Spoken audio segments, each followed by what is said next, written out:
ದಾನದ ಪ್ರತಿಫಲವನ್ನು 5 ವಿಧದಲ್ಲಿ ನಮಗೆ ವಿಂಗಡಿಸಬಹುದಾಗಿದೆ. ನಾವು ನೀಡುವಂತಹ ದಾನವಿದೆಯಲ್ಲ, ಅದಕ್ಕೆ 5 ರೀತಿಯ ಪ್ರತಿಫಲ ವಿಂಗಡಣೆಯಾಗ್ತದೆ.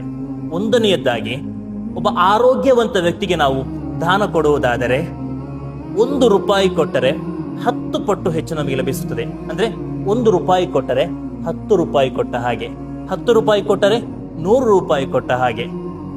2ನೇಯದ್ದಾಗಿ, ಒಬ್ಬ ಅನಾರೋಗ್ಯ ವ್ಯಕ್ತಿಗೆ ನಾವು ಕೊಡುವುದಾದರೆ 90 ಪಟ್ಟು ಹೆಚ್ಚು ಪ್ರತಿಫಲ ಲಭಿಸುತ್ತದೆ. 10 ರೂಪಾಯಿ ನೀಡಿದರೆ 900 ರೂಪಾಯಿ ನೀಡಿದಂತಹ ಪ್ರತಿಫಲವದು. 3ನೇಯದ್ದಾಗಿ, ನಮ್ಮ ಕುಟುಂಬದಲ್ಲಿರುವಂತಹ ಬಡವರಿಗೆ ನಾವು ನೀಡಿದರೆ 900 ಪಟ್ಟು ಹೆಚ್ಚು ಪ್ರತಿಫಲ ನಮಗೆ ಲಭಿಸುತ್ತದೆ. 1 ರೂಪಾಯಿ ಕೊಟ್ಟರೆ 900 ರೂಪಾಯಿ ಕೊಟ್ಟ ಹಾಗೆ. ಬರೀ 10 ರೂಪಾಯಿ ಮಾತ್ರ ಕೊಟ್ಟರೆ 9,000 ರೂಪಾಯಿ ಕೊಟ್ಟ ಹಾಗೆ. ಅಷ್ಟೊಂದು ಪ್ರತಿಫಲದಾಯಕವಾಗಿದೆ. 4ನೇಯದಾಗಿದೆ, ನಮ್ಮ ಸ್ವಂತ ತಂದೆ ತಾಯಂದಿರಿಗೆ, ನಮ್ಮ ಮಾತಾಪಿತರಿಗೆ ನಾವು ಸೊದಕ ನೀಡಿದರೆ, ದಾನ ನೀಡಿದರೆ 1 ರೂಪಾಯಿ ಕೊಟ್ಟರೆ 1 ಲಕ್ಷ ಪಟ್ಟು ಹೆಚ್ಚು ಪ್ರತಿಫಲ ಲಭಿಸುತ್ತದೆ.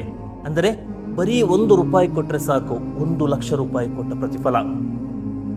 10 ರೂಪಾಯಿ ಕೊಟ್ಟರೆ 10 ಲಕ್ಷ ರೂಪಾಯಿ ಕೊಟ್ಟಂತಹ ಪ್ರತಿಫಲ.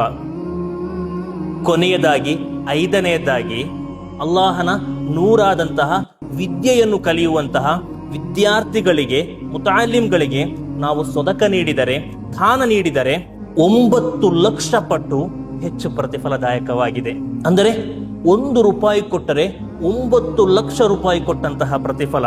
ಹೀಗಿರುವಾಗ ಯಥೇಚ್ಛವಾಗಿ ನಾವು ದಾನವನ್ನು ಇಂಥವರಿಗೆ ನೀಡಬೇಕು. ಯಾಕೆ ಮುತಾಲಿಮರಿಗೆ ನೀಡಿದರೆ ಅಷ್ಟೊಂದು ದೊಡ್ಡ ಪ್ರತಿಫಲ ಲಭಿಸುತ್ತದೆ ಎಂದರೆ, ಅವರಿಗೆ ನೀಡಲ್ಪಟ್ಟಂತಹ ದಾನದ ಹಣದಿಂದ ಇಲ್ಮಿಗೆ ಬೇಕಾಗಿ ಅವರು ವಿನಿಯೋಗ ಮಾಡ್ತಾರೆ.